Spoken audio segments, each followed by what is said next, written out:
আবার নিয়ে চলে আসলাম আমার একটা ব্লগ ভিডিও। আজকে আর কোনো রান্নার ভিডিও দেবো না, আজকে হচ্ছে কি দেবো একটু নিমন্ত্রণ অনুষ্ঠান অ্যাটেন্ড করতে গেছিলাম, সেইখানকার কিছু ভিডিও ফুটেজ তুলেছি, সেইটাই নিয়ে চলে আসলাম। অ্যাকচুয়ালি মিঠু কাকুর নাতনির জন্মদিন ছিল, সেখানে আমাদের নিমন্ত্রণ ছিল, আমরা সবাই মিলে চলে গেছি। এইখানে দেখো আমাদের পুরো গ্রুপ ধরে রয়েছে, যে পিসুমণি, নিপাদি, মনা, ওখানে পাখি রয়েছে, রত্না কাকি রয়েছে, রুমাদি রয়েছে, দোলন্দি রয়েছে, টুম্পা রয়েছে, আমি রয়েছি, আরও কিছু সদস্য আছে যাদের চেষ্টা করবো ক্যামেরাবন্দি করার, যদি পারি অবশ্যই করব। এখানে আমরা সবাই মিলে আগে জমায়েত হয়েছি। মিঠু কাকি চলে গেছে তার নাতনিকে আনতে, আমরা গিফটটা দেবো, তারপরে একটু গল্প গাছা হবে, তারপরে তো খাওয়া দাওয়ার পালা থাকেই, অনুষ্ঠান বাড়ি মানেই তো থাকবে।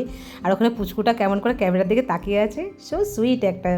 ও আবার আমাকে না, যেহেতু আমি ভিডিও পোস্ট করি সবসময়, ও আবার ভিডিও খেয়াল করে, সেদিন ওর মা আমাকে বলছিল এই যে মিঠু কাকি চলে এসছে, এরই নাতির জন্মদিন।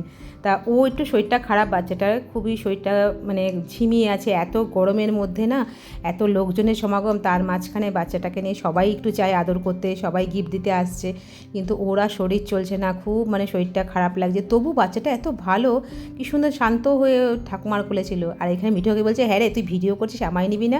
আমি যে তোমাদের কখনো বাদ দিই আমি ভিডিওতে? চলে আসো শিগগিরই।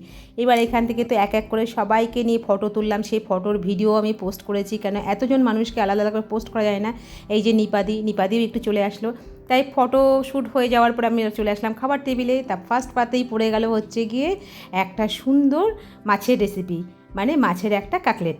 তারপরে সেটা খুব সুন্দর হয়েছিল বলে আমরা সবাই মোটামুটি তৃপ্তি করে খেয়েছি। তারপরে চলে আসলো ভেজ ডাল আর ভাত, গরম গরম ভাত।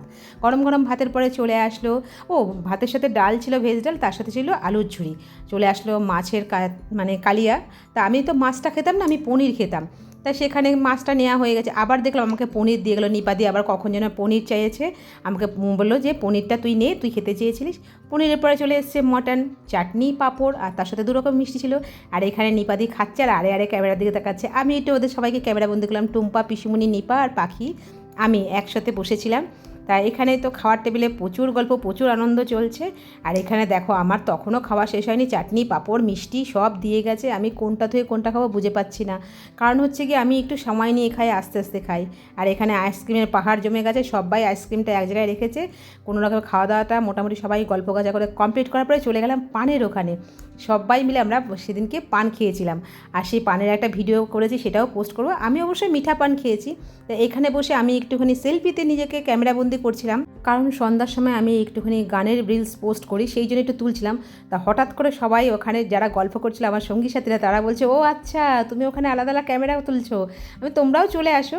কিন্তু বলছে না, খেয়ে দিয়ে উঠেছে, এখন আর পারবো না ওখানে যেতে, তুই বরঞ্চ আয় এখানে এসে ফটো তোল। আমি যে ঠিক আছে তাহলে আমি একটুখানি ফটো তুলে আসছি। এই একটুখানি ভিডিও ফুটেজ তুলে ধরলাম, বাড়িও চলে আসলাম। কেমন লাগলো ভিডিওটা জানাবে কিন্তু।